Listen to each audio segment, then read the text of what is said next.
नई दुल्हन को तो ये सब करना ही पड़ता है। बहू, ये लो तेल की कटोरी, जाकर दादी सास लोगों को जरा तेल लगा दो। दूसरे दिन घर की नई नवेली बहू इति से उसकी सास रति जी ने कहा तो वो आश्चर्य से उनका मुंह देखने लगी। मम्मी जी, ये तेल? इति कटोरा हाथ में लेकर असमंजस की स्थिति में बोली। हाँ बहू, जाओ, जाकर दादी सास के कमरे में सबको तेल लगाकर आओ। ये हमारे घर का रिवाज है। नई बहू घर के सभी बड़ों को तेल लगाती है, रति जी ने सख्त लहजों में कहा, क्योंकि उन्हें लग रहा था बहू ये सब करना नहीं चाहती है और कोई उनकी बहू को लेकर टीका टिप्पणी करे वह उन्हें गवारा नहीं होता। इति, जिसने घर के काम तक नहीं किए, हमेशा पढ़ाई करने में लगी रही, आज एक कंपनी में जॉब कर रही है और इन रिवाजों की जानकारी उसे सपने में भी नहीं थी। उसके हिसाब से शादी के बाद पति के साथ रहना, नौकरी करना और अपने मनपसंद काम करना शामिल था। यह सब भी करना पड़ेगा, उसने सोचा नहीं था। साड़ी तो उसने सोखिया पहनी, वो भी स्टाइलिश साड़ी। पर शादी के बाद साड़ी में लिपटी नारी सिर पर लंबा सा घूंघट काढ़े वो अभी खुद को बेचारगी सी देख रही थी। धीमे धीमे कदम बढ़ाते वो दादी सास के कमरे में पहुंची, जहां एक नहीं 5-6 औरतें बैठी हुई थी, सब गप्पे मारने में मशगूल। वहीं पर राशि भी थी, जो इति की चाची सास लगेगी। वह सबको चाय नाश्ता देकर जाने वाली थी कि इति पर नज़र पड़ते हुए चौंकते हुए पूछी, कुछ काम है इति? इधर क्यों आ गई? जाओ, जाकर अपने कमरे में आराम करो। शादी में लड़कियां वैसे ही थक जाती है। कटोरी की तरफ इशारा करते हुए इति ने कहा, चाची जी, मम्मी जी ने दादी जी को तेल लगाकर आने को कहा है। राशि अपनी सास की ओर देखने लगी, जो मंडली में बैठे गप्पे मार रही थी। सही तो कहा है रति ने। हाँ हाँ, लगा अपनी दादी सास को तेल। वहाँ भीड़ में बैठी बुआ दादी सास ने इति से कहा, ये क्या कह रही है बुआ जी?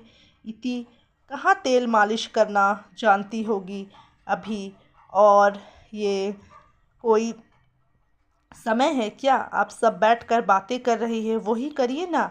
अब पहले वाला समय नहीं रहा। जब मैं ब्याह कर आई, मुझे भी ऐसे ही नानी दादी और ना जाने पूरे कुनबे के लोगों को तेल मालिश करने को कह दिया गया। नई बहू थी, मुंह से बोल ना फूटे तब। ये बताइए आप सब, कौन सा थक गई है? वो थकी है, पर रिवाज के नाम पर उसकी थकान किसी को नहीं दिखाई देगी। लगा लगा देगी इति तेल, जब ज़रूरत होगी। जा बेटा कमरे में। राशि ने इति को वहाँ से हटा दिया। क्या तरीका है बहू, तुम्हें ऐसे नहीं बोलना चाहिए। क्या हो जाता हम छेओ को इति बहू तेल लगा देती तो नेक दे देते। राशि की सास ने कठोर लहजे में कहा, माजी ज़रूर लगा देती, पर आप खुद ही सोचिए ना, इति अभी बच्ची है।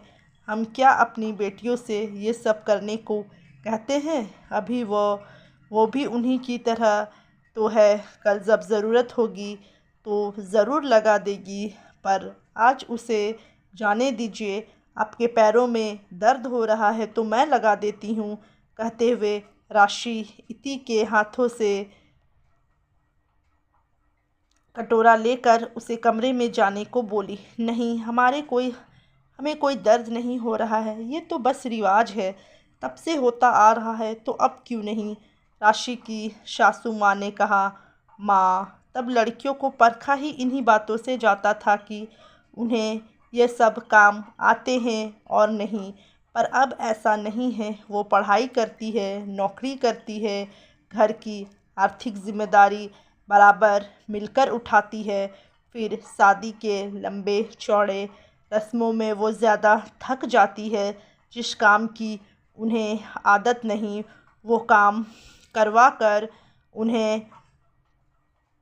परखने की क्या ज़रूरत है? मैं तो अपने समय में कर ली, पर मेरी बहू को पहले घर में हिलने मिलने दूंगी, तब जाकर उसको परखने की सोचूंगी और परखना ही क्यों, हम कौन सा उस घर के नियम कानून सीख कर आते हैं, धीरे धीरे उस घर में रहते हुए सब कुछ सीखते हैं। राशि अपनी बात कहकर निकल गई।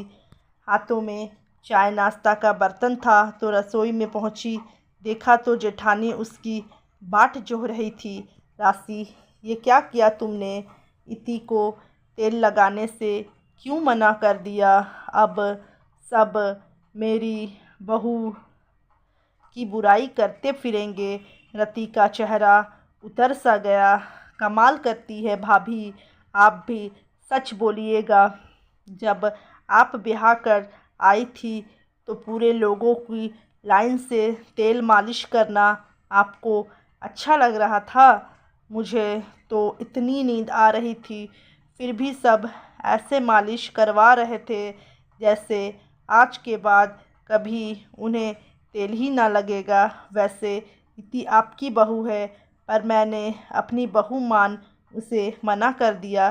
बेचारी का मुंह देख मुझे अपना समय याद आ गया। कोई भी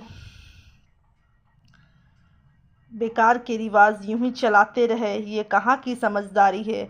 अगर आपको बुरा लगा तो बोल देती हूँ, इति को चाकर कर देगी सबकी मालिश, राशि ने कहा। और रसोई से जाने की हुई तो रुको राशि।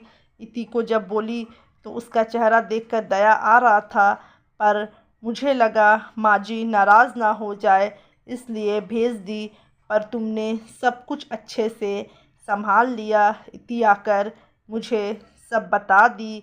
कह रही थी, चाची जी ने मुझे जाने को कहा और खुद ही सबको बोली मालिश करनी तो मैं कर देती हूँ। रति राशि का हाथ पकड़कर बोली, सच भाभी, मुझे ये तब के बेकार से रिवाज ना अब नहीं मानने चाहिए। जैसे बेटी को समझते हैं वैसे ही बहू को समझेंगे तो मन में कोई बैर ना रहेगा।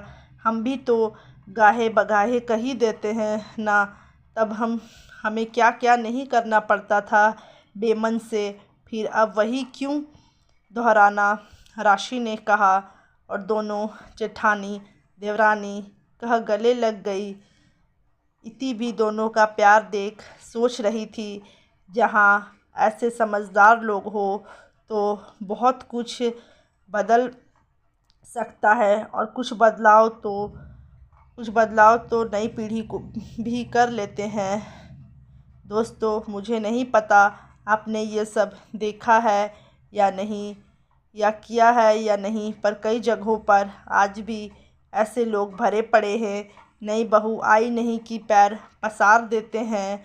उन्हें नई बहू को थोड़ा सा समय देना चाहिए ताकि वो घर में हिल मिल जाए। तो दोस्तों, कैसी लगी आप लोगों को ये छोटी सी और प्यारी सी कहानी? अगर अच्छी लगी होगी तो वीडियो को लाइक ज़रूर करें, और चैनल में नए हैं तो चैनल को सब्सक्राइब करके जाना बिल्कुल भी ना भूलें। मिलती हूँ नई कहानी की